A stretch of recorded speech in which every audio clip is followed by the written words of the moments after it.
Angelos is a lesser-known but intriguing figure in Greek mythology, often overshadowed by the more prominent deities of Mount Olympus. She is described as a daughter of Zeus, yet her story sets her apart from the usual tales of the Olympian gods. What makes Angelos unique is her connection to both the divine and the chthonic, or underworld, realms, a theme that highlights transition, duality, and the complex relationships between the heavens and the afterlife. One of the few surviving myths about Angelos recounts how she came to be associated with the underworld.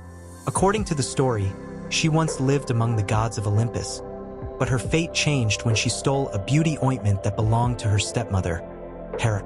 Fearing the wrath of the queen of the gods, Angelos fled from Mount Olympus and sought refuge in the depths of the underworld. There, she found sanctuary among the chthonic deities, those who ruled over death and the afterlife. Eventually, Zeus intervened and ordered that she be purified, but her association with the underworld remained, making her a liminal figure, one who exists between two realms. This myth of Angelos can be interpreted in several ways. First, it represents the idea of transition and transformation. Many figures in mythology undergo a journey between the divine and the mortal, or between life and death, but few remain tied to both worlds as Angelos does. Her story suggests a blending of celestial purity and the dark, mysterious forces of the afterlife. She is neither entirely bound to Olympus nor completely lost to the underworld, which makes her a unique and fascinating figure. Second, her tale reflects themes of defiance and consequence. In many Greek myths, those who cross the powerful gods, especially Hera, often suffer grave punishments. However, Angelos does not meet a tragic fate like many others who invoke the goddess's wrath. Instead, she escapes, finds refuge, and even undergoes a form of divine purification. This could symbolize resilience, survival, and even redemption. Unlike mortals who challenge the gods and are often doomed, Angelos' divine nature allows her to find a path back into balance, though she never fully returns to her former status. Her presence in mythology also connects to broader religious ideas in the ancient Greek world.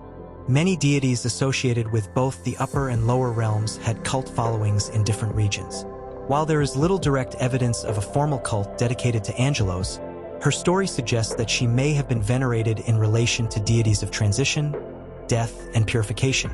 In this way, she shares similarities with figures like Hecate, a goddess who presided over boundaries, crossroads, and the passage between worlds. Furthermore, Angelos' duality reflects the human experience of navigating between different states of existence. Just as she moved between Olympus and the underworld, people throughout history have struggled with their own transformations, between innocence and wisdom, joy and suffering, or even life and death. Her story can be seen as a metaphor for personal growth, showing that even when one is cast out or must leave behind their past, they can still find a place within the divine order. In the end, Angelos remains an enigmatic figure in Greek mythology, one whose brief story carries deep symbolic meaning. She is a daughter of Zeus, yet she does not fit the mold of the Olympian gods. She trespasses into forbidden realms yet finds a way to exist within both the divine and the chthonic worlds. Her myth speaks to ideas of movement, change, and the ever-present balance between light and darkness. Though not as widely known as other deities, Angelos represents an important and often overlooked theme in Greek mythology: the connection between the heavens and the underworld, between past actions and future redemption, and between divine order and the mysteries that lie beyond it.